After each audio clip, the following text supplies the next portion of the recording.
Good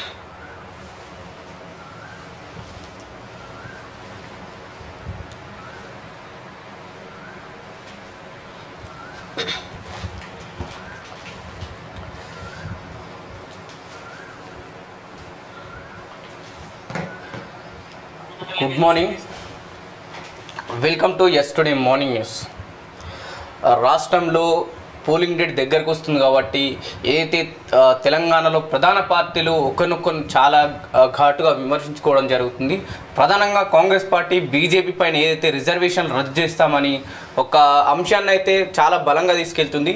ఈ అంశం election మన పోలింగ్ రోజు కానీ ఎలక్షన్స్ పైన ఎంతవరకు ఎఫెక్ట్ చూపిస్తుందో చూడాల్సిన అవసరం ఉంది. అలాగే కాంగ్రెస్ పైన కూడా మోదీ ప్రభుత్వం మత విద్వేషాలకు కూడినట్టు వంటి మాటలు కూడా చేస్తుంది. ఈ అంశం కూడా తెరపైకి చాలా వరకు ముందుకు వస్తుంది. ఎందుకంటే ఎలక్షన్ కాబట్టి ఇలానే నడుస్తుందని చెప్పేసి చాలామంది రాజకీయ నాయకులు చాలా వరకు విశ్లేషిస్తున్నారు.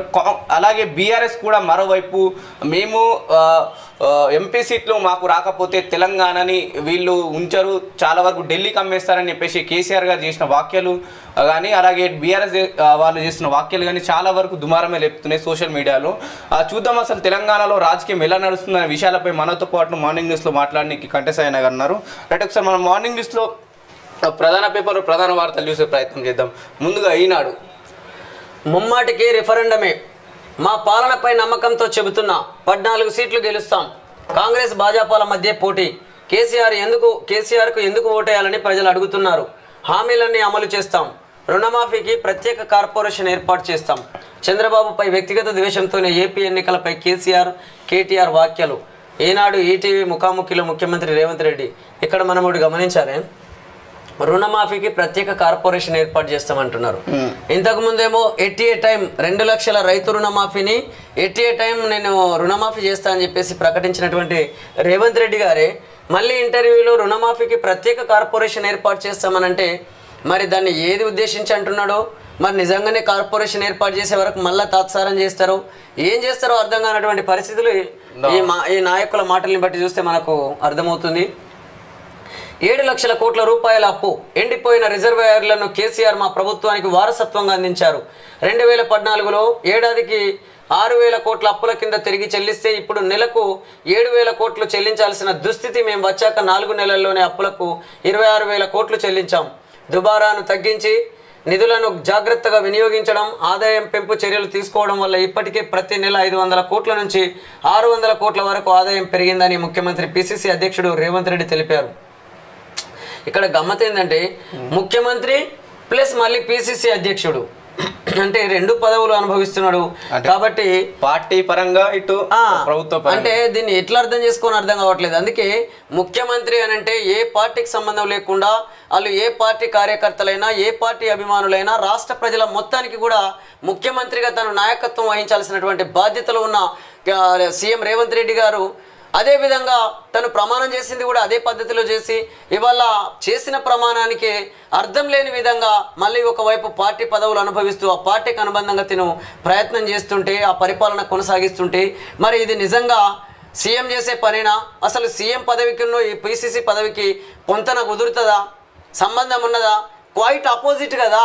మరి క్వైట్ ఆపోజిట్ పదవుల్ని అనుభవిస్తూ ఇవాళ ప్రజలకు నేను సేవ చేస్తా సాయం చేస్తానంటే అది ఎట్లా సాధ్యమవుతుందో ఆ పదవులు అనుభవిస్తున్న నాయకులు చెప్పాల్సిన అవసరం ఉందని అనేక మంది మేధావులు అంటున్నారు. ఇక్కడ మనం మరొక అంశం కూడా గమనించాం. ఏదైతే రేవంత్ రెడ్డి గారు కాంగ్రెస్ ప్రభుత్వం మేము ప్రజలకు ఇచ్చిన రుణమాఫీ అంటే ప్రజలకు రుణమాఫీ మాఫీ చేస్తాం, లేదంటే 6 గ్యారెంటీలు సరైన టైంలో అమలు చేస్తామన్న రేవంత్ రెడ్డి గారే మళ్ళీ తెలంగాణలో ఇన్ని అప్పులు ఉన్నాయి, మేము వచ్చిన ఈ 4 నెలల్లో చాలా వరకు అప్పులే కట్టిన అప్పుల వైపు వెళ్తున్నాం అని చెప్పేసి అంటున్నారు. ఈ వాక్యాలు నిజంగా అప్పులున్నాయి మేము నెరవేర్చలేమని చెప్తుండా, లేకుంటే గత ప్రభుత్వం చేసిన తప్పుల్ని తెరపైకి తీసుకొస్తున్నా? అంటే మొత్తం మీద అయితే రాష్ట్రాన్ని అప్పుల పాలు చేసింది నిజం. 7 లక్షల కోట్ల అప్పులు ఈ తెలంగాణ రాష్ట్రం అప్పుల పాలయ్యింది. అది కేసీఆర్ నాయకత్వాన బీఆర్ఎస్ పార్టీ ఆధ్వర్యంలో జరిగినటువంటి అప్పులు విపరీతంగా తెలంగాణ రాష్ట్రంలో ఉన్నమాట వాస్తవం. దానికి తోడు ప్రకృతి వైపరీత్యాల వల్ల పంటలు ఎండిపోయి కూడా రైతాంగానికి చాలా నష్టం జరిగింది. చివరికి తాగునీరు కూడా అందే పరిస్థితి లేని స్థితి ఈరోజు తెలంగాణ రాష్ట్రంలో ఏర్పడిన మాట వాస్తవం. అయినప్పటికీ ఈ రాజకీయ నాయకులు చేయాల్సిన పని ఏంటనంటే అసలు ఈ పరిస్థితులన్నిటిని ముందే ఎందుకు గమనించడం లేదు? మీరు బీఆర్ఎస్ పార్టీ కూడా మేము తెలంగాణ వస్తే ఇచ్చేస్తామని చెప్పినటువంటి పార్టీ వాళ్ళ 7 లక్షల కోట్ల అప్పులైతే తీసుకొచ్చి ఈ తెలంగాణ రాష్ట్ర ప్రజల నెత్తిన పెట్టినటువంటి పరిస్థితి ఉన్నది. పోనీ ఇక్కడ కాంగ్రెస్ పార్టీ చేస్తున్న పని ఏంది? మరి ఈ కాంగ్రెస్ పార్టీ అయినా మరి నిజంగానే రైతాంగానికి ఇబ్బందులు కలిగే అవకాశం ఉన్నది. ఇవాళ అనావృష్టి ఏర్పడ్డది. మరి మళ్ళొక వైపు అటు వడగండ్ల వానలు కానీ అదేవిధంగా ప్రకృతి వైపరీత్యాల వల్ల విపరీతమైన ఈదురుగాలులకు పండ్ల తోటలు పూల తోటలు అనేక నష్టం జరుగుతున్నది. జరిగిన నష్టాన్ని ముందే గుర్తెరిగి రైతాంగాన్ని ఇబ్బంది పాలు కాకుండా వీళ్ళు కూడా అటు కేంద్రం నుంచి మాట్లాడి కానీ లేకపోతే వివిధ బ్యాంకుల ద్వారా కానీ వివిధ రూపాల్లో కానీ మొత్తం మీద అప్పులు తీసుకొస్తారా, ఇంకోటి చేస్తారా, రైతాంగాన్ని అయితే ఆదుకోవాల్సిన అవసరం ఉన్నది. అది చేయడం లేదు. అసలు మీరు వస్తున్న పరిస్థితే కరెక్ట్ కాదు.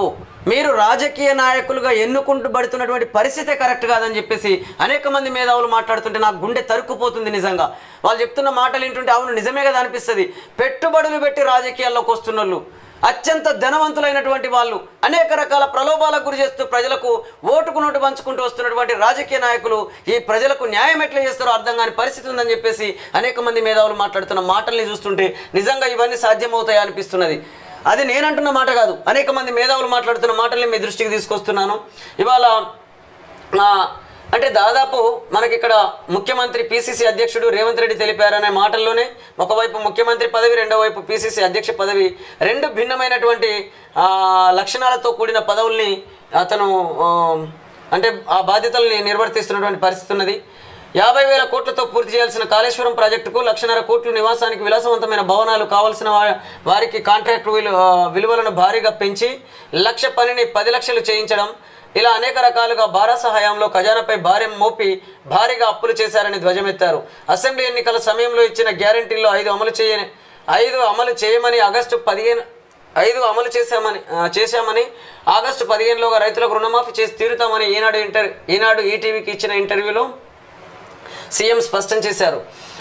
ఆర్ఎస్ఎస్ను స్థాపించి 100 ఏళ్లైన సందర్భంగా రిజర్వేషన్ల రద్దుకు కుట్ర జరుగుతుందని, ఎస్సీ ఎస్టీ ఓబీసీ రిజర్వేషన్లు ఉండాలనుకునే వారు కాంగ్రెస్కు ఓటు వేయాలని కోరారు. తాము అధికారం చేపట్టిన కొన్ని నెలలకే లోక్సభ ఎన్నికల కోడ్ వచ్చిందని, ఈ స్వల్పకాలంలో తాము అద్భుతాలు సృష్టించకపోయినా తప్పులు చేయలేదని, ప్రజలను నిరాశపరచలేదని చెప్పారు.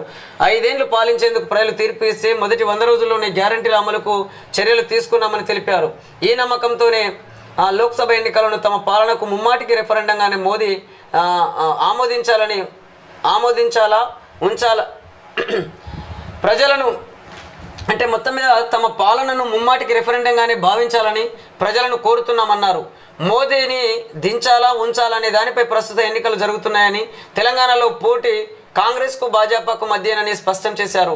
బలహీన అభ్యర్థులను నిలిపి కొన్ని నియోజకవర్గాల్లో భాజపా విజయానికి బారస ప్రయత్నిస్తుందని ఆరోపించారని సీఎం ఇంటర్వ్యూకి సంబంధించిన ముఖ్యాంశాలు మనం ఇక్కడ చూడొచ్చు. అయితే ఇక్కడ ఒకటి గమనించాలి. విషయం ఏంటంటే ఇవాళ బీజేపీ కరెక్ట్ కాదని చెప్పేసి కాంగ్రెస్ చెప్తుంది, మరి అదేవిధంగా బీఆర్ఎస్ కూడా కరెక్ట్ కాదని చెప్పేసి కాంగ్రెస్ నాయకులు మాట్లాడుతున్నారు. మరి వాళ్ళిద్దరిని అడిగితే కాంగ్రెస్ కూడా కరెక్ట్ కాదని చెప్పేసి అంటున్నారు. నన్ను అడిగితే అసలు ఈ ముగ్గురికి ఎవరికి ఓటు వేయకుండా ఇండిపెండెంట్లకు ఓటేసుకుంటే నన్ను ఏమైనా న్యాయం జరుగుతుందేమో అని అనిపిస్తున్నది. ఈ దేశంలో ఈ లోక్సభ ఎన్నికల్లో అంటే మన రాష్ట్రంలో జరుగుతున్న లోక్సభ ఎన్నికలు కానీ దేశవ్యాప్తంగా జరుగుతున్నటువంటి లోక్సభ ఎన్నికలలో నిజంగా ఒకసారి ఇండిపెండెంట్లకు ఓటేసి వాళ్ళని గెలిపించుకుంటే మన న్యాయం జరుగుతుందేమో అని అనిపిస్తుంది తప్ప ఈ ఒక్క పార్టీ నాయకుల్ని చూసినా కానీ వీళ్ళేం తక్కువ కాదు అంటే వీళ్ళేం తక్కువ కాదు. నిజంగా వీళ్ళు అక్రమాలు చేసినటువంటి అక్రమాలను కాంగ్రెస్ బయటపెడుతుంటే బీఆర్ఎస్ పార్టీ ₹1,00,000 చేయాల్సిన పని 10 లక్షల వరకు తీసుకెళ్ళి ఇవాళ రాష్ట్రాన్ని అప్పుల కుప్పగా మార్చిందని చెప్పేసి రేవంత్ రెడ్డి గారు మాట్లాడుతుంటే అది నిజమే కదా. మరి లేకపోతే 7 లక్షల కోట్ల అప్పులు ఎట్లయినాయి, దేనికోసం చేసిర్రు? ఇవాళ తెలంగాణ భూములన్నీ అమ్మి పెట్టిర్రు. తెలంగాణ ప్రభుత్వ భూములన్నీ కూడా వేలం వేసి ప్రైవేట్ వ్యక్తులకు అప్పచెప్పారు, భూములన్నీ అమ్ముకున్నారు. ఇవాళ ప్రభుత్వ భూములు లేకుండా చేస్తున్న పరిస్థితి. ఏ పార్టీ ప్రభుత్వాన్ని ఫామ్ చేసినా ప్రజల కొరుగుతున్నదైతే ఏమీ లేదు. ఆ పార్టీ నాయకులకు ఆ పార్టీ లీడర్లకు మాత్రమే లాభం జరుగుతుంది తప్ప నా ప్రజలకు ఏ మాత్రం లాభం జరగనటువంటి పరిస్థితి ఈ ప్రభుత్వాల హయాంలో జరుగుతున్నటువంటి స్థితిని మనం గమనించవచ్చు అని చెప్పేసి అనేక మంది మేధావులు అంటున్నారు. ఇక కాళేశ్వరం ప్రాజెక్టులో సమస్య వచ్చిందని 2021లోనే గుర్తించిన ఆనాటి భారత ప్రభుత్వం పట్టించుకోలేదు. 2023 సెప్టెంబర్లో మేడిగడ్డ కుంగింది. డిసెంబర్ 7 వరకు కేసీఆర్ సీఎంగా ఉన్నారు కదా, అప్పుడే కుంగిన పిల్లర్ను తొలగించి ఎందుకు మరమ్మతులు చేయలేదు? మేము రాగానే విచారణకు ఆదేశించి నిపుణుల కమిటీని నియమించాం. కేసీఆర్ లాగే మేము కూడా చేస్తే కూలిపోతుంది. మేడిగడ్డ అనేది కాళేశ్వరం ప్రాజెక్టుకు వెన్నెముక లాంటిది. మనిషికి వెన్నుపూస దెబ్బతిన్నాక కాళ్ళు చేతులు పని చేయగలరా? మేడిగడ్డలో నీరుంటే అన్నారంలో, అక్కడి నుంచి సుందీలలో ఎత్తిపోయాలి. మేడిగడ్డలో నీరు ఆపడానికి లేదు. కేసీఆర్ వితండవాదనతో ప్రజలను తికమక పెడుతున్నారు అని రేవంత్ రెడ్డి గారు మాట్లాడుతున్నారు. నిజంగానే రేవంత్ రెడ్డి గారు మాట్లాడుతున్న మాటల్లో కొంత నిజం ఉన్నది. కానీ దీనికి ఏం చేస్తాం? ఎట్లా సాధ్యమవుతుంది? ఇవాళ రేవంత్ రెడ్డి గారు కూడా చేసేది ఏమీ లేదనిపిస్తున్నది. ఎందుకంటే అతను ఒక పార్టీ నీడన ఉన్నటువంటి పరిస్థితి, అతను ఒక పార్టీకి బాధ్యత వహిస్తున్నటువంటి పరిస్థితి. కాబట్టి ఆ పార్టీ అధినాయకత్వం ఏం చెప్తే అది మాత్రమే చేసే పరిస్థితిలో రేవంత్ రెడ్డి గారు ఉన్నప్పుడు ఇక ఈ రాష్ట్ర ప్రజలకు ఎట్లా న్యాయం జరుగుతుందో మనం ఆలోచించాల్సిన అవసరం ఉన్నదని చెప్పేసి అనేక మంది మేధావులు అంటున్నారు. గోదావరిని మోదీ ఎత్తుకపోతుంటే రేవంత్ నూరు మెదుపరే. ఆ కేసీఆర్ జైలుకు భయపెడితే తెలంగాణ వచ్చేదా? స్టేషన్ గన్పూర్కు త్వరలో ఉప ఎన్నిక ఖాయం. హన్మకొండ రోడ్ షోలో మాజీ సీఎం కేసీఆర్. హన్మకొండ చౌరస్తాలో నిలదీస్తున్న భారత అధినేత కేసీఆర్. పక్కన వరంగల్ అభ్యర్థి మారపల్లి సుధీర్ కుమార్, పల్లా రాజేశ్వర్ రెడ్డి, దాస్యం వినయ్ భాస్కర్. రాష్ట్రంలో కాంగ్రెస్ పాలనలో రైతు బంధు పోయింది, కరెంటు బంద్ అయింది, వరికి బోనస్ బోగస్ అయింది. ఇన్ని మోసాలు చేసిన తర్వాత కాంగ్రెస్ కానీ గోదావరి ఎత్తుకపోతున్న భాజపాకు కానీ ఓటేస్తే ఏమవుతుంది? ప్రజల తరఫున కొట్లాడేవారు ఎవరు? అది కేసీఆర్. యుద్ధం చేద్దాం భారత ప్రభుత్వంలో మళ్ళీ రైతు బంధు రావాలన్న ప్రజలు నాకు బలం ఇవ్వాలి. అది ఇప్పుడు చూడండి. ఇప్పుడు రేవంత్ రెడ్డి ఏమో ఇతను చేసిన మోసాలని రేవంత్ రెడ్డి బయట పెట్టాడు. అదేవిధంగా భాజపాకు ఓటేస్తే కూడా ఏం నష్టం జరుగుతుందో రేవంత్ రెడ్డి గారు చెప్పారు. ఇప్పుడు మళ్ళీ కేసీఆర్ ఏమంటున్నాడు? కాంగ్రెస్కు ఓటేస్తే జరిగే నష్టం ఏంటిది అనేది వివరంగా చెప్తున్నాడు. మరి ఇప్పుడు ఈ పార్టీకి వేస్తే నష్టమే జరగబట్టే నా ప్రజలకు, ఆ పార్టీకి వేసిన నష్టమే జరగబట్టే. కాబట్టి ఇప్పుడు ప్రజలు ఆలోచించుకోవాలి, ఓటర్లు ఆలోచించాలి, ఎవరికి ఓటేద్దాం. ఈ అన్ని పార్టీల పరిపాలన మనం చూసినాం. అటు భాజపా పరిపాలన చూసినాం, కాంగ్రెస్ పరిపాలన చూసినాం, ఇవాళ భారత రాష్ట్ర సమితి పరిపాలన కేసీఆర్ పరిపాలన కూడా చూసినాం. మరి ఎవ్వరు పరిపాలించినా కానీ నా దేశంలో ఇవాళ ఆకలి చావులు ఆగుతలేవు, ఆత్మహత్యలు ఆగుతలేవు, రైతుల ఆత్మహత్యలు ఆగుతలేవు. ఇటు మహిళల మీద మానభంగాలు జరుగుతున్నాయి, అత్యాచారాలు జరుగుతున్నాయి, హత్యలు జరుగుతున్నాయి, నిరక్షరాస్యత పెరిగిపోతుంది, నిరుద్యోగ సమస్య పెరిగిపోతుంది.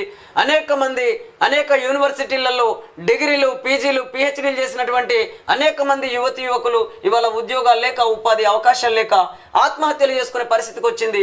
అనేక మంది అడ్డ మీద కూలీలుగా బతుకుతున్నటువంటి పరిస్థితి ఉన్నది. మరి విద్యా వ్యవస్థలో మార్పులు ఎందుకు తీసుకురావడం లేదు? అదేవిధంగా విద్యకు తగిన విధంగా వాళ్ళకు ఉపాధి అవకాశాలు ఎందుకు కల్పించడం లేదు? ఉద్యోగ అవకాశాలను ఎందుకు కల్పించలేకపోతున్నారు? అటు ప్రైవేటు ఉద్యోగాలు కానీ, ఇటు ప్రభుత్వ ఉద్యోగాలు కానీ, లేదా ఉపాధి అవకాశాలైనా కానీ వాళ్ళు చదువుతున్న చదువులకు అనుగుణంగా మీరు ఎందుకు కల్పించలేకపోతున్నారో ఆ యువకులకు సమాధానం చెప్పాల్సిన అవసరం ఉన్నది. కాబట్టి ఒక్క విషయం అయితే నేను చెప్పదలుచుకున్నా, వాళ్ళకు చిత్తశుద్ధి లేదు. వాళ్ళు ఓట్లలోకి వస్తున్న తీరే తప్పుగా ఉన్నది. వాళ్ళు ఎన్నికల్లో పెట్టుబడులు పెట్టేస్తున్నారు, డబ్బులు పెట్టి రాజకీయాల్లోకి వచ్చిన వాళ్ళు డబ్బులు సంపాదించాలని ఆలోచిస్తారు తప్ప నా ప్రజలకు సేవ చేసే అవకాశమే లేనటువంటి పరిస్థితి ఈ ఎన్నికల్లో దాపురించింది. అందుకని ఖచ్చితంగా ఈ ఎన్నికల వ్యవస్థలో మార్పులు జరగాల్సిన అవసరం ఉన్నది. కాబట్టి మన దేశంలో ఉన్నటువంటి ఆర్థిక సామాజిక పరిస్థితులకు అనుగుణంగా రాజకీయ వ్యవస్థను రూపొందించుకొని పరిపాలించుకున్నప్పుడు మాత్రమే ఇవన్నీ కూడా సమస్యలకు పరిష్కారం లభించే అవకాశం ఉన్నదని అనేక మంది మేధావులు మాట్లాడుతున్న మాటల్ని మీ దృష్టికి తీసుకొస్తున్నాను.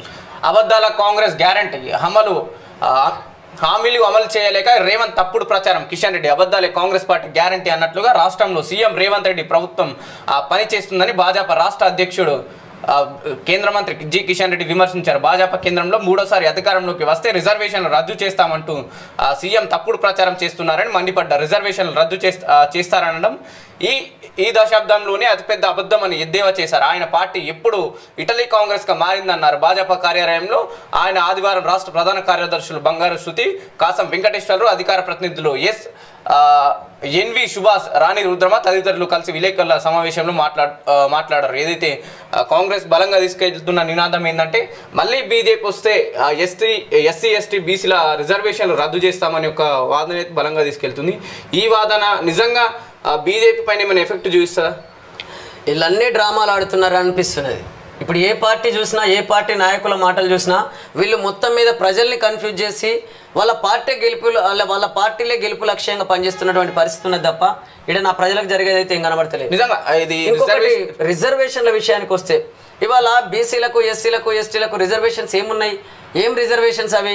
పోనీ నిజంగా మీరు ఇస్తున్న రిజర్వేషన్సే ఒకవేళ పూర్తి స్థాయిలో ఆ ప్రజలకు అందినట్లయితే మరి వాళ్ళు ఎందుకు ఇన్ని సంవత్సరాలు, దాదాపు 75 సంవత్సరాల నుంచి రిజర్వేషన్స్ పొందుతున్నటువంటి నా ఎస్సీలు, ఎస్టీలు, బీసీలు, ఓసీలతో సమానంగా ఎందుకు ఎదగలేకపోతున్నారో ఒక్కసారి ఆలోచించాల్సిన అవసరం ఉన్నది.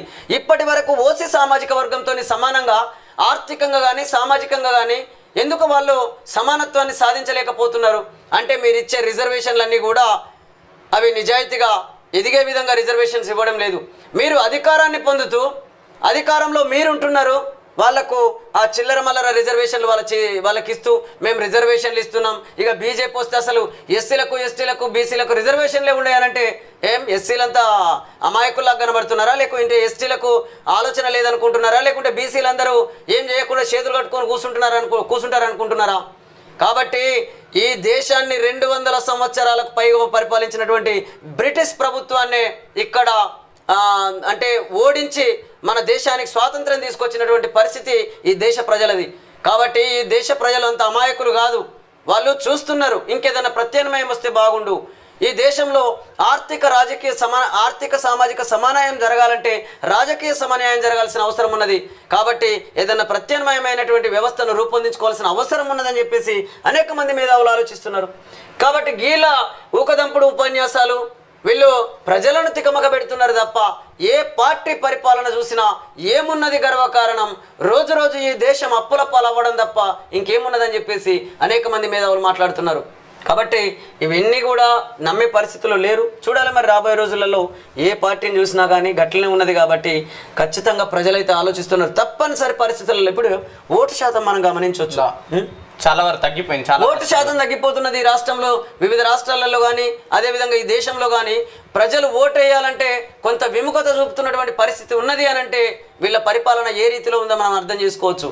అట్లని చెప్పేసి ప్రజలారా, ఈ ప్రజాస్వామ్య వ్యవస్థలో మీ ఓటే అత్యంత విలువైనది, మీ ఓటే అత్యంత ప్రాముఖ్యతను కలిగి ఉన్నది. కాబట్టి ఆ ఓటును వేయకుండా మీరు నిరుత్సాహపడకండి.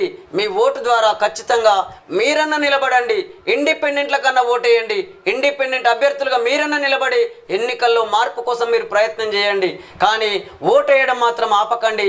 ఎందుకంటే ఆ ఓటే ఈ ప్రజాస్వామ్య వ్యవస్థలో అతి ప్రాముఖ్యతను కలిగి ఉన్నది. కాబట్టి దాన్ని సద్వినియోగం చేసుకోవాలని చెప్పేసి ప్రజలందరికీ మేము విజ్ఞప్తి చేస్తున్నాం. 6 జిల్లాలో 45 డిగ్రీలకు పైన మండుతున్న ఎండలు, ఎంత ఎండలైనా కండువాని అలా కప్పుకోకండి సారు దివాలా తీసారని అనుకుంటారేమో. నిజంగా కామెడీ బాగుంది. ఎందుకంటే ఎండకు ఆ పార్టీ కండువ కప్పుకున్నా కానీ దివాలా తీసినట్టు అనుకుంటారు. కాబట్టి అట్లా కప్పుకోకండి అని చెప్పేసి అది బలే పెట్టారు. ఎండలకు ఆ కండువాలకు బాగాలి. సరే, మనం ఆంధ్రజ్యోతిలో ప్రధాన వార్తలు చూసే ప్రయత్నం చేద్దాం. 200 లోపు ఖర్చుతో హైదరాబాద్లో ఎక్కడి నుంచైనా ఎయిర్పోర్ట్కు మెట్రో రైలు సాఫీగా ప్రయాణం. మొదటి దశ కారిడార్లతో అనుసంధానంగా నాగోల్, శంషాబాద్ లైన్, మియాపూర్, రాయదుర్గం, జేబీఎస్ 3 కారిడార్ల ద్వారా విమానాశ్రయానికి. ఏదైతే ఈ కాంగ్రెస్ ప్రభుత్వం వచ్చాక మెట్రోని ఎయిర్పోర్ట్ వైపు తరలిస్తున్న విషయం తెలిసిందే. దానికి సిటీలో ఎటు వెళ్ళిన 200 లోపే వెళ్ళొచ్చు అని చెప్పేసి ఒక వార్త చూడొచ్చు. మోదీ ఉద్యోగాన్ని ఊడగొట్టాలి, లేకపోతే దేశాన్ని అదానీ అంబానీలకు తాకట్టు పెడతారు. రిజర్వేషన్లు రద్దు చేసి ప్రభుత్వ సంస్థలను అమ్మేస్తారు. పాలమూరు రంగారెడ్డికి జాతీయ హోదా ఎందుకు ఇవ్వలేదు? కాజీపేట్ బయ్యారం ఫ్యాక్టరీలు, ఐటీఐఆర్ను ఎందుకు రద్దు చేశారు? జవాబులు చెప్పాకే ప్రధాని మోదీ తెలంగాణకు రావాలి. దేవుడి ఫోటో చూపి అడుక్కునే వాళ్ళలాగా బీజేపీలు ఓట్లు అడుగుతున్నారు. బీజేపీ బీఆర్ఎస్ చీకటి ఒప్పందం. మేడ్చల్ ఎమ్మెల్యే మాటలే సాక్ష్యం. మల్కాజ్గిరి నియోజకవర్గ ప్రచారంలో సీఎం రేవంత్ రెడ్డి వ్యాఖ్యలు.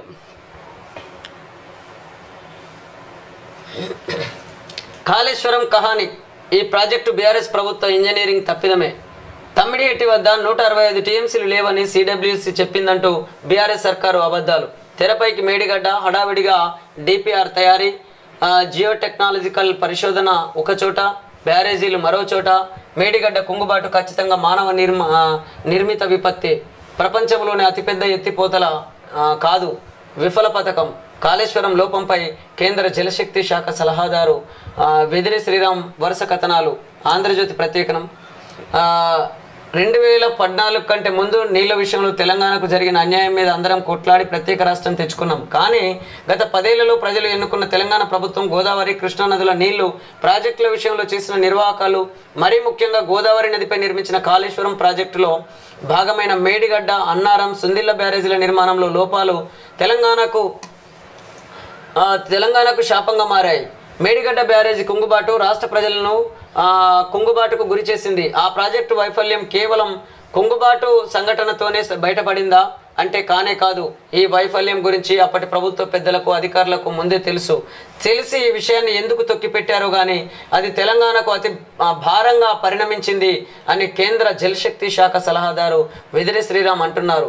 కాళేశ్వరం నిర్మాణ లోపాలపై ప్రాజెక్టు వైఫల్యంపై ఆంధ్రజ్యోతికి ఆయన రాసిన వరుస కథనాలు నేటి నుంచి అని చెప్పేసి మనం ఈ వార్తను చూసినట్లయితే, మేము కూడా తెలంగాణ ఉద్యమం తర్వాత తెలంగాణ రాష్ట్రం వచ్చిన తర్వాత కాళేశ్వరం ప్రాజెక్టు విషయంలో చర్చలు జరుగుతున్నప్పుడు చాలామంది ఇంజనీర్లు, ఇరిగేషన్ డిపార్ట్మెంట్ ఇంజనీర్లు, అదేవిధంగా కొంతమంది తెలంగాణ ఉద్యమ సమయంలో తెలంగాణ ఉద్యమంలో పాల్గొన్నటువంటి ప్రభుత్వ ఉద్యోగులు, ఇంజనీర్లు వీళ్ళందరూ కూడా కాళేశ్వరం ప్రాజెక్టును చర్చ జరుగుతున్న సందర్భంగా చాలా చర్చలు జరిగినాయి. ఆ చర్చల సందర్భంగా చాలామంది వ్యతిరేకించినటువంటి పరిస్థితి ఉన్నది. కాబట్టి ఇక్కడ ఈ కాళేశ్వరం ప్రాజెక్టు విషయంలో మరి అంత కిందకు కట్టాల్సింది కాదు, అది కొంచెం పైన కడితే అక్కడి నుంచి మనం నీళ్లను ఖచ్చితంగా తెలంగాణ రాష్ట్రానికి, తెలంగాణ రాష్ట్ర ప్రజలకు ఇటు సాగునీరు అందించవచ్చు అని చెప్పేసి అనేక మంది ఇంజనీర్లు ఆ రోజే మాట్లాడారు. అయినప్పటికీ కూడా మరి ప్రభుత్వం ఏ ఉద్దేశంతో ఏం చేసిందో, ఏం ఆలోచించిందో కానీ మొత్తం మీద అయితే అక్కడ వాళ్ళు అనుకున్నదే చేసారు తప్ప ఈ ఇంజనీర్లు కానీ ఈ చర్చల్ని కూడా వాళ్ళు పట్టించుకున్నటువంటి పరిస్థితి ఉంది. ఎందుకంటే ఆనాడు కోదండరాం నాయకత్వాన జేఏసీ ఉండేది. ఆ జేఏసీ నాయకత్వాన అనేక చర్చలు జరిగినాయి. ఆ చర్చల సందర్భంగా వాళ్ళు నివేదికలు అందించినప్పటికీ కూడా వాటిని పట్టించుకోకుండా వాళ్ళు ఎక్కడైతే కాళేశ్వరం ప్రాజెక్టును కట్టాలనుకున్నారో అక్కడనే నిర్మాణం చేసారు తప్ప కనీసం ఆ ఇంజనీర్లు, ఆ ఇరిగేషన్ డిపార్ట్మెంట్ వాళ్ళు మాట్లాడిన మాటల్ని కూడా పట్టించుకున్నటువంటి పరిస్థితి ఉన్నది. ఇక ఇంకో విషయం ఏంటంటే, వీళ్ళు తెలంగాణ వస్తే తెలంగాణ ప్రజలకు నీళ్లు, నిధులు, నియామకాలు వస్తాయని అన్నారు. నిజంగా మరి ఆ Telangana project, Kaleshwaram project contract ఎవరికి ఇచ్చిర్రయ్యా అంటే మళ్ళీ అది తెలంగాణ వాళ్ళకి కాకుండా వేరే వాళ్ళకి ఇచ్చినటువంటి పరిస్థితి. కాబట్టి స్టార్టింగ్ నుంచే తెలంగాణ ప్రభుత్వం ఏర్పడ్డ మొదటి నుంచే తెలంగాణ రాష్ట్ర ప్రజలకు చెందాల్సినటువంటి నీళ్ల విషయంలో అన్యాయం జరిగింది, నిధుల విషయంలో అన్యాయం జరిగింది. అదేవిధంగా నియామకాల విషయంలో కూడా కేవలం కుటుంబ పాలన జరిగింది. అదేవిధంగా వారసత్వ రాజకీయాలు కొనసాగించే ఆలోచనతో వాళ్ళ పరిపాలన జరిగింది. వాళ్ళ కుటుంబాలకి నిధులు పోయినాయి, వాళ్ళ సామాజిక వర్గం డెవలప్ అయింది. అదేవిధంగా వాళ్ళకు సంబంధించిన వాళ్ళకి పదవులు వచ్చినాయి, అంటే ప్రభుత్వ నిధులు వచ్చినాయి, భూములు వచ్చినాయి. ఇవన్నీ కూడా జరిగినాయి అని చెప్పేసి అనేక మంది తెలంగాణ ఉద్యమకారులు మాట్లాడుతున్నారు. ఆ మాటల్ని మీ దృష్టికి తీసుకొస్తున్నాం. వచ్చేది హంగ్, మనమే కింగ్, ఈ మూకను వదలొద్దు. 14 నుంచి 15 సీట్లు ఇవ్వండి. కేంద్రంలో చక్కెర తిప్పేది మనమే, పేగులు తెగేదాకా కొట్లాడేది మనమే. జైలుకు తూకమట్టకు నేను భయపడతానా? భయపడి ఉంటే తెలంగాణ వచ్చేదా? నా గుడ్లు పీక్తాడట, చెడ్డీ లాక్కుంటాడట. ఇదే నా సీఎం మాట్లాడే భాష. వరంగల్ రోడ్ షోలో బీఆర్ఎస్ చీఫ్ కేసీఆర్. గన్పూర్కు 3 నెలలలో ఉప ఎన్నిక వాక్య. బీజేపీ చెప్పినట్లు వచ్చేదిని కాదు సచ్చేదిని. గోదావరి నీళ్లను తరలించే కుట్ర. మోదీ ఫైర్ అయిన కేసీఆర్ అని ఒక వార్త చేతే స్టేషన్ గన్పూర్ మళ్ళీ ఉప ఎన్నిక వస్తాయని చెప్పేసి కేసీఆర్ గారు చేసిన వాక్యం. ఎందుకంటే గతంలో కడియం శ్రీహరి గారు కాంగ్రెస్ పార్టీకి వెళ్ళారు కాబట్టి ఈసారి రాజయ్యకు ఉప ఎన్నిక వస్తే రాజయ్యకి ఇచ్చే అవకాశం ఉంది. అదే ఏదైనా జరగవచ్చు అవకాశాన్ని బట్టి ఈ ఎన్నికల వ్యవస్థలో. ఎందుకంటే అక్కడ ఇంకో ఛాన్స్ లేదు. గతంలో అసెంబ్లీ జనరల్ ఎలక్షన్స్లో మన ఇతన్ని కాదని చెప్పేసి కడియం శ్రీహరి గారికి ఇచ్చారు. మళ్ళీ కడియం శ్రీహరి పార్టీ జంప్ అయిన తర్వాత మళ్ళీ తన పాత పద్ధతిని ఎవరైతే రాజయ్యకు టికెట్ ఇచ్చే అవకాశం ఉందని చెప్పేసి తను చెప్తున్నాడు. భూ యాజమాన్యంతో పాటు కౌలు రైతుకు భరోసా. ఎవరికి ఇవ్వాల్సింది వారికి వేరువేరుగా ఇస్తాం. గ్రామ సభల ద్వారా కౌలు రైతును గౌరవిస్తాం. 5 ఎకరాలకు పైగా భూమి 4 లక్షల కుటుంబాలకే 92% మంది రైతులు 3 ఎకరాల లోపు వారే. ప్రభుత్వాన్ని కూల్చేందుకు కుట్రలు చేసేవారిని 50 లక్షల మంది యువత చూసుకుంటారు. క్లీన్ ఇమేజ్ ఉన్నవారిని పార్టీలో చేర్చుకుంటున్నాం. రిజర్వేషన్లు ఎత్తివేయడమే బీజేపీ కోర్ ఎజెండా. ఎడ్యుకేషన్ పాలసీపై కమిషన్ వేస్తాం. ఎడ్యుకేషన్ పాలసీపై కమిషన్ వేసే ముందు ఎడ్యుకేషన్ మినిస్టర్ని ముందు నిర్మించిన తర్వాత పాలసీలపై కమిషన్ వేస్తే బాగుంటుంది. అంతే కదా. ఏడాదిలోగా కేసీఆర్ శాసిస్తారు. తోకాడిస్తున్న అధికారులు మన మాట వింటారు. అధికారం పోవడంతో ఊళ్ళో సుంకరి పలకట్లే హైదరాబాద్ను కేంద్రపాలిత ప్రాంతంగా మార్చే కుట్ర. ఇలాంటి కుట్రల నుంచే కాపాడేది బీఆర్ఎస్. మళ్ళీ మోదీ సర్కార్ వస్తే రిజర్వేషన్లను రద్దు చేస్తుంది. రేవంత్ రెడ్డి బండి సంజయ్ల మ్యాచ్ ఫిక్సింగ్. రాముడు అందరివాడు మనము, జై శ్రీరామ్ అందం. కేటీఆర్ వేములవాడ కరీంనగర్లో పార్టీ కార్యకర్తలతో భేటీ. రిజర్వేషన్లను ఆర్ఎస్ఎస్ వ్యతిరేకించింది. రాజ్యాంగాన్ని, ప్రజాస్వామ్యాన్ని ధ్వంసం చేయాలన్నది బీజేపీ ఆర్ఎస్ఎస్ల విధానం. తెలంగాణలో బీజేపీతో చేతులు కలిపిన బీఆర్ఎస్ను గద్దెదించాం రాహుల్ గాంధీ. రిజర్వేషన్లకు తాము వ్యతిరేకం కాదని ఆర్ఎస్ఎస్ ఇప్పుడు చెబుతున్నా గతంలో ఆ సంస్థ వాటిని వ్యతిరేకించిందని కాంగ్రెస్ అగ్రనేత రాహుల్ గాంధీ ఆరోపించారు. కాంగ్రెస్కు ఆర్ఎస్ఎస్ బీజేపీకి మధ్య ఉన్న పోరాటం సైద్ధాంతికపరమైనదని వాళ్ళు దేశ రాజ్యాంగాన్ని నిర్మూలించాలనుకుంటే తాము కాపాడాలని కోరుకుంటున్నామని చెప్పారు. భారతదేశానికి రాజ్యాంగం పునాదిలా నిలిచింది. ఆర్ఎస్ఎస్ బీజేపీ వాళ్ళు దేశ రాజ్యాంగాన్ని ప్రజాస్వామ్యాన్ని రాజ్యాంగ సంస్థలను ధ్వంసం చేయాలని కోరుకుంటున్నారు. దేశాన్ని రాజుల్లాగా ఏలుదామనుకుంటున్నారు అని విమర్శించారు. తాము రిజర్వేషన్లకు వ్యతిరేకం కామని ఆర్ఎస్ఎస్ అధినేత మోహన్ భగవత్ చెప్పిన నేపథ్యంలో రాహుల్ ఈ వ్యాఖ్యలు చేశారు. కేంద్రపాలిత ప్రాంతం డయ్యూ డామన్ ఒడిశాలోని కటక్లో ఆదివారం జరిగిన ఎన్నికల సభలో రాహుల్ ప్రసంగించారు. ఎన్నికల పోరులో బీజేడీ పైకి పోరాడుతున్నట్లు కనిపిస్తున్నా లోపల కలిసే ఉన్నాయని ఆరోపించారు. మోదీ శతకోటీశ్వర్ల కోసం పనిచేస్తుంటే ఒడిశా సీఎం నవీన్ పట్నాయక్ కొందరి కోసమే పనిచేస్తున్నారని విమర్శించారు. తెలంగాణలో బీజేపీతో చేతులు కలిపిన బీఆర్ఎస్ను తాము అధికారంలో నుంచి దించేశామని చెప్పారు. ఒడిశాలో మే 13 నుంచి 4 దశల్లో లోక్సభ అసెంబ్లీ ఎన్నికలు ఏకకాలంలో జరగనున్నాయి అని చెప్పేసి ఇక్కడ రాహుల్ గాంధీ మాట్లాడినటువంటి మాటల్ని మనం గమనించినట్లయితే మరి అత్యంత ఎక్కువ కాలం పరిపాలించింది కాంగ్రెస్ ప్రభుత్వమే కదా, 50 ఏళ్ళకు పైగా. కాబట్టి మీరిచ్చిన రిజర్వేషన్ల వల్ల ఏ ఎస్సీలు ఓసీలతో సమానంగా తయారయ్యారు, ఏ ఎస్టీలు ఓసీలతో సమానంగా అభివృద్ధి చెందారు, ఏ బీసీలు ఓసీలతో సమానంగా అభివృద్ధి చెందారు. మరి మీరు కూడా సమాధానం చెప్పండి. అట్లని చెప్పేసి రిజర్వేషన్లు తొలగిస్తాము అని అంటే ఇక్కడ ఈ దేశ ప్రజలు అంత అమాయకులు గారు, అంత ఊరుకునే పరిస్థితి లేదు. అట్లని చెప్పేసి అంటే అంతర్గతంగా మాత్రం అనేక మంది ఆలోచిస్తున్నారు. ఈ సిస్టంలోనే లోపం ఉన్నట్టున్నది. లేకపోతే ఏ పార్టీ అధికారంలోకి వచ్చినా, ఏ నాయకుడు ప్రధానమంత్రి అయినా కానీ అసలు ఎందుకు ఈ సమస్యలు పూర్తి స్థాయిలో పరిష్కరించబడలేకపోతున్నాయని ఆలోచిస్తున్నారు. ఎందుకనంటే ఇక్కడ ప్రజాస్వామ్యమా ఇది పార్టీ స్వామ్యమా అర్థం కాని పరిస్థితి ఉంది. ఇవాళ తెలంగాణ రాష్ట్రం ఇచ్చింది ఎవరంటే ఏమంటున్నారు? సోనియా గాంధీ అంటున్నారు. మరి తెలంగాణ రాష్ట్రం ఇచ్చింది సోనియా గాంధీ అయితే మరి సోనియా గాంధీ మన దేశానికి ప్రధానమంత్రి కాదు, పోనీ రాష్ట్రపతి కాదు. మరి అప్పుడున్నటువంటి తెలంగాణ వచ్చిన సమయంలో ఉన్న రాష్ట్రపతికి ఆ పేరు రావడం లేదు. అదేవిధంగా అప్పుడున్నటువంటి మన దేశ ప్రధానమంత్రికి ఆ పేరు రావడం లేదు. కానీ సోనియా గాంధీ ఒక కాంగ్రెస్ పార్టీ అధ్యక్షురాలైనటువంటి సోనియా గాంధీకి వాళ్ళ తెలంగాణ రాష్ట్రం ఇచ్చిందనంటే మరి ఇది ప్రజాస్వామ్యం అనుకోవాలన్నా లేదా పార్టీ స్వామ్యం అనుకోవాలన్నా? ప్రజాస్వామ్యబద్ధంగా ఎన్నుకోబడ్డటువంటి నాయకులైతే ప్రధానమంత్రికి పేరు రావాలి, అప్పుడున్న రాష్ట్రపతి కన్నా పేరు రావాలి. కానీ ఇక్కడ ప్రధానమంత్రి పేరు వినబడతలేదు, రాష్ట్రపతి పేరు వినబడతలేదు.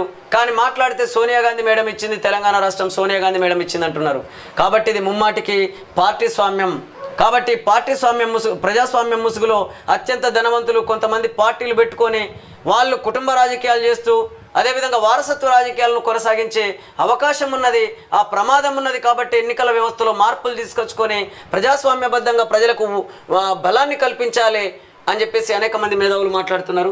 రిజర్వేషన్లకు మేము వ్యతిరేకం కాదు, మాపై సోషల్ మీడియాలో గూండాల దుష్ప్రచారం. అది దేశ స్వాతంత్రం వచ్చినప్పటి నుంచి ఆర్ఎస్ఎస్ రిజర్వేషన్లకు మద్దతు ఇస్తుంది. అర్హులకు రిజర్వేషన్లు అందాలి, అసమానతలు తొలగే వరకు కొనసాగాలి. ఏదైతే ఆర్ఎస్ఎస్ చీఫ్ మోహన్ భగత్ చేసిన వ్యాఖ్యలు స్వతంత్రం వచ్చి నుంచి మేము ఏ రోజు రిజర్వేషన్లకు వ్యతిరేకం కాదని చెప్పేసి కాంగ్రెస్ చేస్తున్న వ్యాఖ్యలకు ఒక ఇంటర్వ్యూలో తిప్పికొట్టడం నిజంగానే. ఇప్పుడు దేశానికి స్వాతంత్రం వచ్చినప్పటి నుంచి ఆర్ఎస్ఎస్ రిజర్వేషన్లకు మద్దతు ఇస్తుంది. అర్హులకు రిజర్వేషన్లు అందాలి, అసమానతలు తొలగే వరకు కొనసాగాలి అంటున్నాడు. అసలు అసమానతలు తొలగాలి అనంటే ముందు రాజకీయ సమన్యాయం జరగాలి.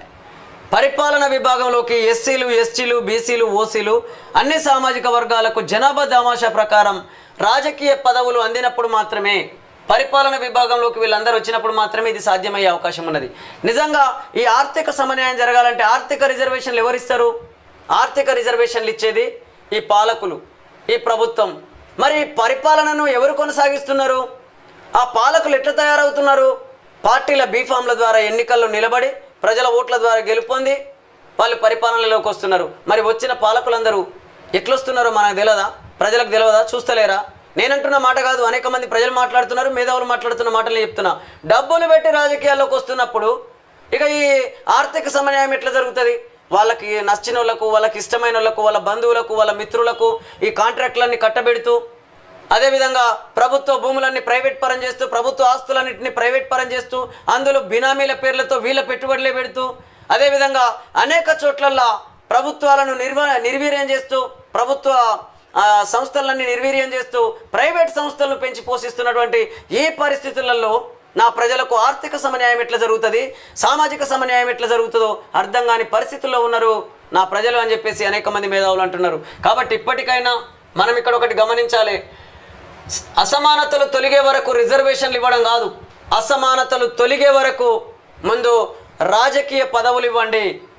అత్యున్నత స్థానాల్లో ఉన్నటువంటి ప్రధానమంత్రి పోస్టుకు కూడా ఎస్సీలకు అవకాశం రావాలి, ఎస్టీలకు అవకాశం రావాలి, బీసీలకు అవకాశం రావాలి, అలాగే ఓసీల్లో ఉన్నటువంటి మిగతా కమ్యూనిటీల బిడ్డలకు కూడా అవకాశం రావాలి. ఆ దిశగా ఎన్నికల వ్యవస్థను రూపొందించుకొని పరిపాలించుకున్నప్పుడు మాత్రమే ఈ ఆర్థిక సామాజిక సమన్యాయం జరిగే అవకాశం ఉన్నది.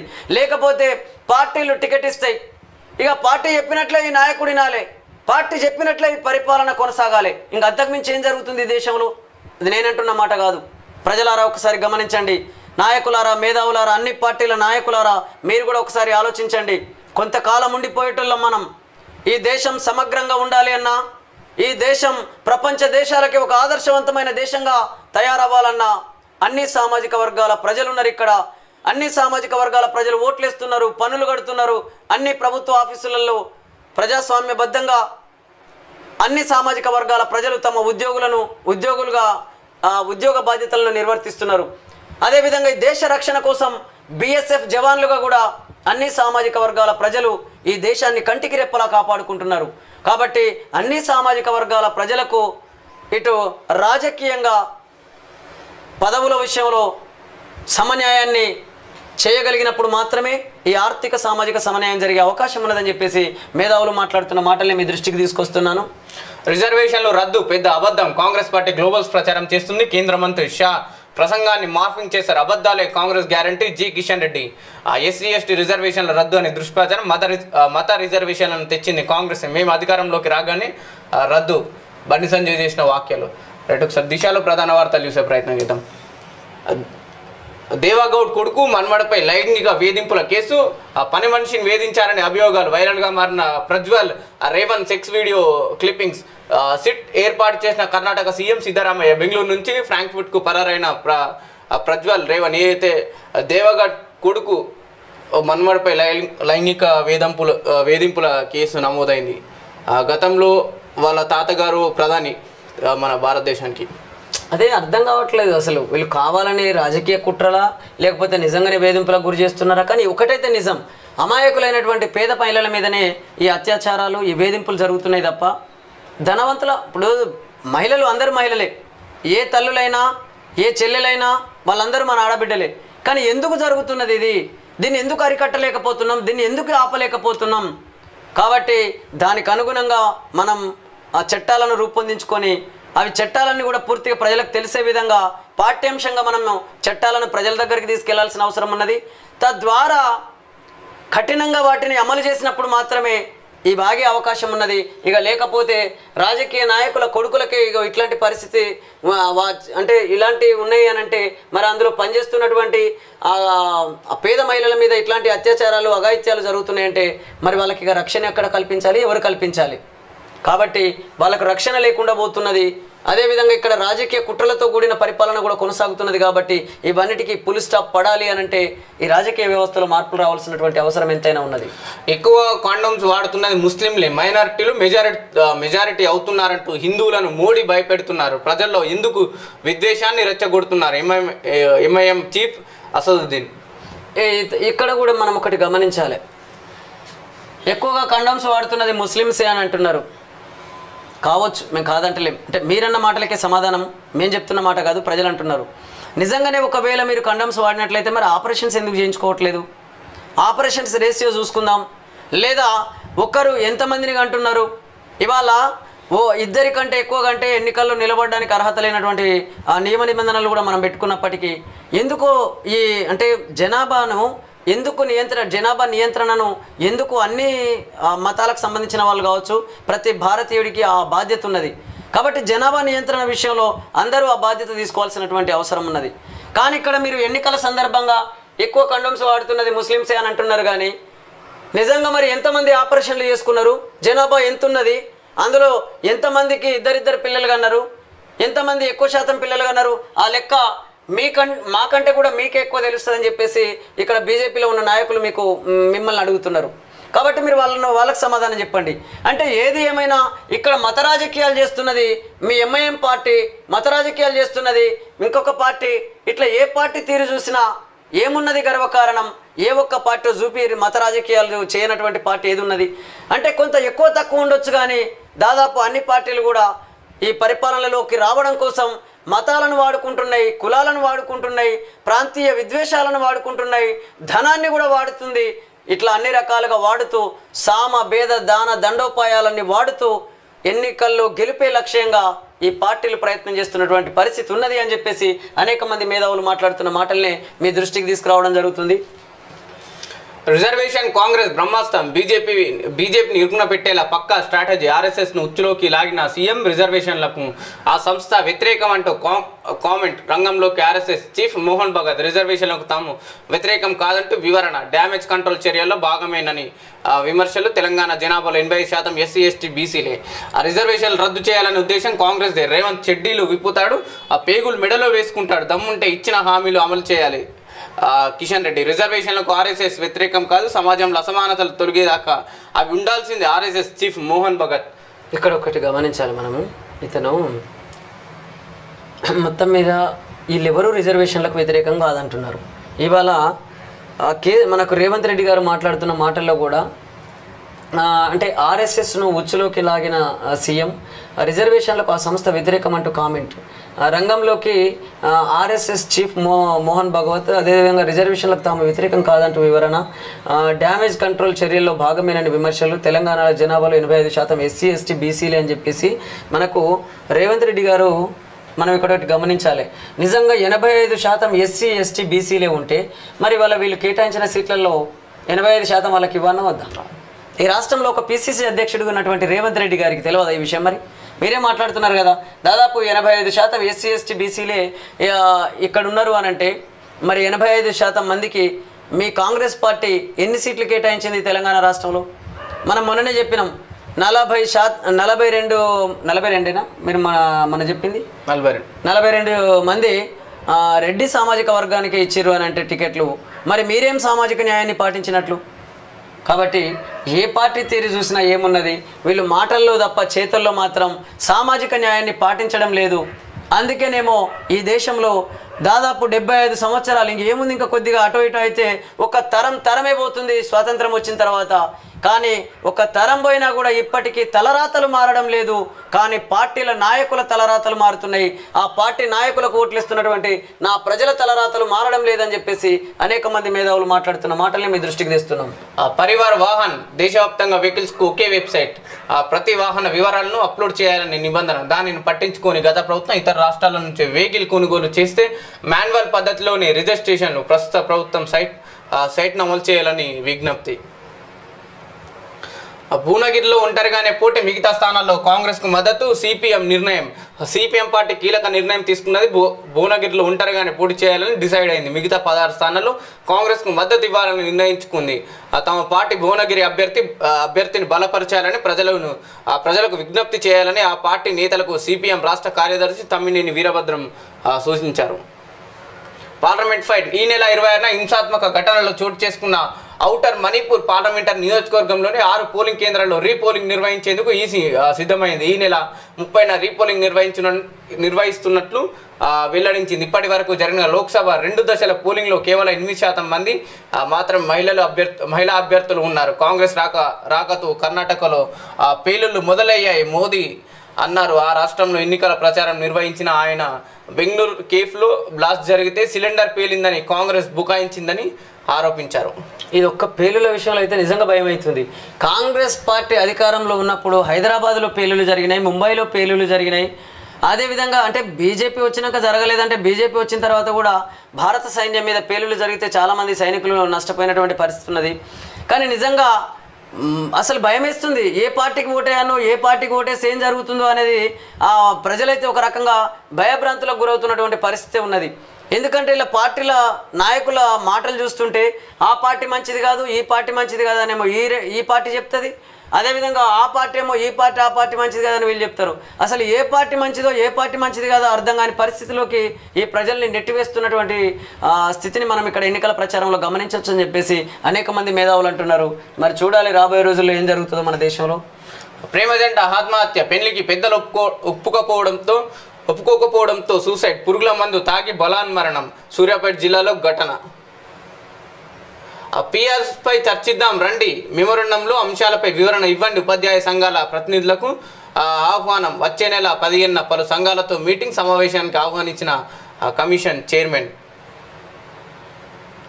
అంబేద్కర్ మళ్ళీ పుట్టిన రాజ్యాంగాన్ని మార్చలేరు, ఈ మాట స్వయంగా ప్రధాని మోదీ చెప్పారు. సీఎం రేవంత్ చదువుకొని ఉంటే తెలిసేది. సర్జికల్ స్ట్రైక్ అంటూ తప్పుడు ప్రచారం. కాంగ్రెస్ పార్టీ రాజ్యాంగ సవరణ చేసింది. మెదక్ పార్లమెంటు బీజేపీ అభ్యర్థి రఘునందన్ రావు చేసిన వ్యాఖ్యలు.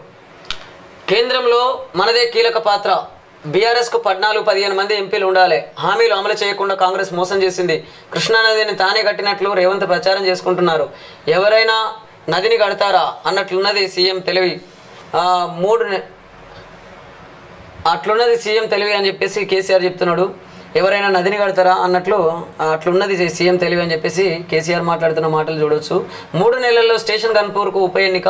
వరంగల్ రోడ్ షోలో బీఆర్ఎస్ అధినేత కేసీఆర్ అనే వార్తను మనం ఇంతకుముందు పత్రికల్లో కూడా చూసాం. అయితే ఒకరి మీద ఒకరు విమర్శించుకుంటూ ప్రచారం కొనసాగిస్తున్నారు తప్ప వీళ్ళు చేసే ఘనకార్యం ఏంది, చేయబోయే ఘనకార్యం ఏంది, చేసిన ఘనకార్యం ఏందని చెప్పేటటువంటి నాయకుడే కరువైతున్నటువంటి పరిస్థితి ఉన్నది ఈ ఎన్నికల ప్రచారంలో.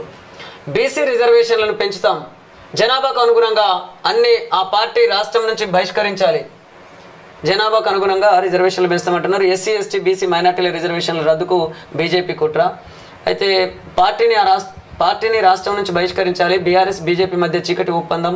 కారు కార్ఖానాకు వెళ్ళింది, ఇక తిరిగి రాదు. ఎల్బీ నగర్ మల్కాజ్గిరి రోడ్ షోలో రేవంత్ రెడ్డి చేసినటువంటి వాక్యాలు చూడొచ్చు. జనాభాకు అనుగుణంగా బీసీ రిజర్వేషన్లను పెంచేలా, వారికి అవసరమైన నిధులు కేటాయించేలా కాంగ్రెస్ ముందుకెళ్తున్నదని సీఎం రేవంత్ రెడ్డి అన్నారు.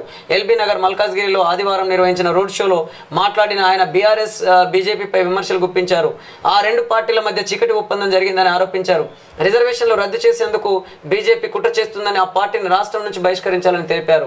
నిజంగా రేవంత్ రెడ్డి గారు, మీరు బీసీ జనాభాకు అనుగుణంగా రిజర్వేషన్లు కనుక మేము తీసుకొస్తామని మీరు చెప్పే మాటలు నిజమైతే మరి మీ పార్టీ టికెట్లు ఎందుకు కేటాయించలేకపోయారు? బీసీలకు చెందాల్సినటువంటి టికెట్లు మీ సామాజిక వర్గ బిడ్డలకి ఎట్లా కేటాయించుకున్నారు? అంటే బీసీల ఓట్లు కావాలి. బీసీలు మాత్రం మీ దగ్గర మీ పార్టీలో మీ కండవాలు కప్పుకోవాలి, మీ జెండాలు పట్టుకోవాలి, వాళ్ళు మీ ఎంబట తిరగాలి, వాళ్ళు ఎప్పుడు సెకండ్ శ్రేణి నాయకులుగానే ఉండాలి, కానీ మీరు మాత్రమే పరిపాలించాలి అన్నట్లుగా మీ చేతలు ఉన్నాయి. ఇక మీ మాటలు చూస్తే మాత్రం బీసీలకు జనాభా దామాషా ప్రకారం మేము రిజర్వేషన్లు కల్పిస్తామని చెప్పేసి మీ మాటలు ఉన్నాయి. ఎట్లా నమ్మాలి మీ మాటల్ని? మీ చేతల్లో అది కనబడతలేదు కదా. మీ పార్టీ పదవుల విషయంలో కానీ, అదేవిధంగా మీరు ఇస్తున్నటువంటి నామినేటెడ్ పోస్టుల విషయంలో కానీ, మీరు కేటాయిస్తున్న నిధుల విషయంలో కానీ ఇక్కడ బీసీలకు అన్యాయం జరుగుతుందా లేదా? మీరే చెప్పండి ఒకసారి. మీ గుండె మీద చేసుకొని చెప్పండి. కాబట్టి మీరు నిజాలు మాట్లాడండి. ఇవాళ ఈ పార్టీ ఉండొచ్చు పోవచ్చు, కానీ మీరు బ్రతికున్నంత కాలం మాత్రం ప్రజల కోసం నిజం మాట్లాడితే కనీసం వ్యక్తిగతంగా మీ పైన ఒక గౌరవం పెరిగే అవకాశం ఉన్నది. కాబట్టి ఒక సీఎంగా బాధ్యత నిర్వహిస్తున్నటువంటి మీరే ఇట్లా అంటే మాటల్లో ఒక రకంగా చేతల్లో ఒక రకంగా మీరు ముందుకెళ్తుంటే ప్రజలు ఏమనుకోవాలి మిమ్మల్ని? అది నేనంటున్న మాట కాదు, అనేక మంది తెలంగాణ ప్రజలు మాట్లాడుతున్న మాటల్ని మీ దృష్టికి తెస్తున్నాను. 12 సీట్లు గెలిస్తే ఏడాదిలోపు బీఆర్ఎస్ అధికారం. బీజేపీకి మెజారిటీ ఇస్తే రాజ్యాంగం మార్పు. రేవంత్ను గెలిపించుకున్నందుకు రాష్ట్ర ప్రజలు సిగ్గుపడుతున్నారు. కేసీఆర్ లేకుంటే తెలంగాణ వచ్చేది కాదు. హరీష్ రావు, ఒకసారి అవకాశం ఇవ్వండి, బిడ్డగా మీ మధ్య ఉంటా, సమస్యలు పరిష్కరిస్తా. కాంగ్రెస్ మెదక్ ఎంపీ అభ్యర్థి నీలం మధు. కాంగ్రెస్ దోచినంత బ్రిటిష్ వాళ్ళు దోచుకోలేదు, అందుకే ఆ పార్టీని ప్రజలు చీదరించుకుంటున్నారు. నిజామాబాద్ బీజేపీ ఎంపీ అభ్యర్థి ధరంపురి అరవింద్. నేడు తెలంగాణకు నడ్డా. కొత్తగూడెం మహబూబ్ నగర్ సభల్లో మల్కాజ్గిరి ఎంపీ సెగ్మెంట్లలో రోడ్ షో. ఒకసారి మనం నమస్తే తెలంగాణలో ప్రధాన వార్తలు చూసే ప్రయత్నం. మన గోదావరిని మోదీ ఎత్తుకపోతాడట. మన ప్రాణహిత నీళ్లు తమిళనాడుకు సాగర్ ప్రాజెక్టు కేఆర్ఎంబీకి ఇచ్చిండ్రు. రేవంత్ కై అన్నాడు. కాజీపేట రైల్వే కోచ్ ఫ్యాక్టరీ గుజరాత్కు ఎట్లా పోయింది? మోదీ 200 సీట్లు మించవు. బీఆర్ఎస్ బీజేపీ మధ్య ఫైట్. రేవంత్ రెడ్డికి తెలంగాణ చరిత్ర తెలియదు, భూగోళం తెలియదు. ఎవరికో ఏరికోరి తెచ్చుకుంటే ఎగిరెగిరి తన్నినట్టుంది కాంగ్రెస్ పాలన. చేసిన మోసానికి 3 నెలల్లో కడియం రాజకీయ సమాధి. గన్పూర్లో మళ్ళీ ఎన్నికలు, రాజయ్యే ఎమ్మెల్యే కేసీఆర్ అని చెప్పేసి కేసీఆర్ చేసిన వాక్యాన్ని మనం చూడొచ్చు. ఇక ఆ పోలీస్ అభ్యర్థులు అన్ఫిట్, కళ్ళతో చూసి పనికిరారని రాసిచ్చిన వైద్యులు, రీచెకప్ కొందరిని అనుమతించని బోర్డు, కొన్ని జిల్లాల వారికి 3వ చెకప్కు అనుమతి, సీఎం సొంత జిల్లాలోని ఎక్కువ మందికి నష్టం, కానిస్టేబుల్గా ఎంపికైన తీరని నిరాశ అని చెప్పేసి వార్తలు చూస్తుంటే నిజంగా కళ్ళతో చూసే వీళ్ళు ఎట్లా డిసైడ్ చేస్తారు? అనేక టెస్టులు చేస్తారు, డయాగ్నోసిస్ చేసి అవసరమైతే ఫిజికల్ టెస్టులు కానీ లేదా డయాగ్నోసిస్ టెస్టులు కానీ ఇవన్నీ చేసే దాని తర్వాత కదా వాళ్ళు వైద్యులు నిర్ధారిస్తారు. కాబట్టి అసలు ఈ వార్తల్ని చూస్తుంటే మరి నిజంగా కానిస్టేబుల్లకు అయితే తీరని అన్యాయం జరిగే అవకాశం ఉన్నది. కాబట్టి ఖచ్చితంగా వాళ్లకు బ్లడ్ టెస్టులు చేయాలి, అవసరమైతే స్కానింగ్ చేయండి, ఎక్స్రేలు చేయండి, అదేవిధంగా ఈసీజీలు చేయండి, మీకు కావలసిన పరీక్షలన్నీ చేయండి. కానీ ఏ ఒక్క కానిస్టేబుల్కు కూడా అన్యాయం జరగకుండా చూడాలని చెప్పేసి రాష్ట్ర ప్రభుత్వానికి విజ్ఞప్తి చేస్తున్నాను. తగ్గిన పోలింగ్ కలవరం 2019 కంటే తగ్గిన పోలింగ్. తొలి దశలో 4%, మలి దశలో 6%. బీజేపీ రాష్ట్రాలు ఇంకా తక్కువ. మధురాలో అదే ట్రెండ్. సీట్లు తగ్గుతాయనేమని భయం. 88 సీట్లలో 63 బీజేపీ. హైదరాబాద్పై యూటీ కుట్ర. ఉమ్మడి రాజధానిని గడువు తీరక అమలు. పార్లమెంట్లో బీఆర్ఎస్ లేకుంటే తెలంగాణకు రాజధాని లేకుండా చేస్తారు. నదుల అనుసంధానం పేరిట ఎండబెడతారు. బడేబాయి చోటేబాయితో రాష్ట్రానికి మోసం. పార్లమెంట్లో దక్షిణాది రాష్ట్రాలకు ప్రాతినిధ్యం లేకుండా చేస్తారు కేటీఆర్. రేవంత్ బీజేపీలో చేరడం ఖాయం. తెలంగాణలో మా పార్టీని అడ్డుకునేది కేసీఆర్. మమ్మల్ని ఆపడం కాంగ్రెస్తోనే అయ్యే పని కాదు. నిజామాబాద్ అభ్యర్థి మన అరవింద్ వాక్యాలు. Car top gear. అనూహ్యంగా మారిన తెలంగాణ రాజకీయం. కేసీఆర్ చతురతతో రాష్ట్రంలో మారిన సీన్. మళ్ళీ నెంబర్ 1గా దూసుకొచ్చిన బీఆర్ఎస్ వర్సెస్గా మారిన ఎన్నికల క్షేత్రం. వ్యూహాత్మక తప్పిదాలతో కాంగ్రెస్ చతికిల. గ్యారంటీలే గుదిబండలు, శాపంగా కరువు. అభ్యర్థుల ఎంపికలో నాయకత్వం తప్పిదాలు. పలుచోట్ల 3వ స్థానానికి హస్తం పరిమితం. బీఆర్ఎస్ వైపు మైనార్టీలు, దళితుల మొగ్గు. ఎటుగాని పరిస్థితులలో బీజేపీ నాయకులు అని చెప్పేసి కారు గుర్తులు మాట్లాడుతుంటే కార్ టాప్ గేర్. ఇక్కడ మనం ఒకటి గమనించాలి ప్రజలారా. ఓనా ఎస్సీ ఎస్టీ బీసీ మైనార్టీ మహిళలు అదేవిధంగా ఓసీలో ఉన్నటువంటి అనేక మంది పేద ప్రజలారా, ఇవాళ ఒక కారుని తీసుకున్న ఆ కారు ఒకటి స్టీరింగ్ సీట్లో మాత్రం కేసీఆర్ కూర్చున్నాడు. ఇక కారు బ్రేకులు బీసీలే, అదేవిధంగా కారు ఎక్సిలేటర్ ఎస్సీలదే, అదేవిధంగా ఆ కారులో ఉన్న 4 టైర్లు ఎస్టీలై అనుకుందాం కొద్దిసేపు. కాబట్టి కారు నడుస్తుంది అని అంటే అందరం కలిస్తేనే ఆ కారు నడుస్తుంది. కానీ కార్ డ్రైవింగ్ సీట్లో స్టీరింగ్ పట్టుకొని మాత్రం కేసీఆర్ తిప్పుతున్నాడు. ఇక ఆ కార్ సీట్లకి వెళ్ళి దిగేటట్లేడు, ఇంకోళ్ళకు డ్రైవింగ్ ఇచ్చేటట్లేడు. అది కారు అది స్పీడ్గా పోయినా మనం అట్లా భరించాల్సిందే, స్లోగా పోయినా భరించాల్సిందే, ఈయన తాగిపోయి ఎక్కడైనా గుద్దినా మనం భరించాల్సిందే. కానీ బలవుతున్నదేమో ఎస్సీ ఎస్టీ బీసీలు, వాళ్ళు పరిపాలిస్తున్నదేమో కేసీఆర్ లాంటి నాయకులు, అత్యంత ధనవంతులు. అదేవిధంగా ఓసీ సామాజిక వర్గాలకు సంబంధించిన బిడ్డలే అత్యున్నత పదవులు అనుభవిస్తున్నారు. మిగతా బీసీలకు అన్యాయం జరుగుతుంది, ఎస్సీలకు అన్యాయం జరుగుతుంది, ఎస్టీలకు అన్యాయం జరుగుతుంది. అదేవిధంగా ఓసీలో ఉన్నటువంటి మిగతా కమ్యూనిటీల పేద ప్రజలందరికీ అన్యాయం జరుగుతుందని చెప్పేసి అనేక మంది మేధావులు మాట్లాడుతున్న మాటల్ని మీ దృష్టికి తీసుకొస్తున్నాం. కాబట్టి ఇప్పటికైనా ఈ ధన రాజకీయాలు పోవాలి, ఈ మత రాజకీయాలు పోవాలి, అదేవిధంగా వీళ్ళు చేస్తున్నటువంటి ఈ మోసాలు ఆగాలి, ఈ అవినీతి ఆగాలి, ఈ లంచగొండితనం ఆగాలి. అప్పుడు మాత్రమే మన దేశం అభివృద్ధి చెందే అవకాశం ఉన్నది. నిరక్షరాస్యత, నిరుద్యోగ సమస్య, మహిళలకు రక్షణ ఇవన్నీ కావాలి అని అంటే నిజంగా ప్రజల కోసం ప్రజాస్వామ్యబద్ధంగా ప్రజలకు సేవ చేయాలనే ఆలోచనతో వస్తున్నటువంటి అనేక మంది ఇండిపెండెంట్స్ ఉన్నారు, అనేక మంది నాయకులు ఉన్నారు. వాళ్ళను గుర్తించి మీ ఓటు హక్కును వినియోగించుకోవాలని చెప్పేసి మేము మీకు విజ్ఞప్తి చేస్తున్నాం. ఇవి ఈ రోజు ఉన్నటువంటి మార్నింగ్ న్యూస్ అప్డేట్స్. చూస్తూనే ఉండండి ఎస్టుడే న్యూస్ తెలుగు.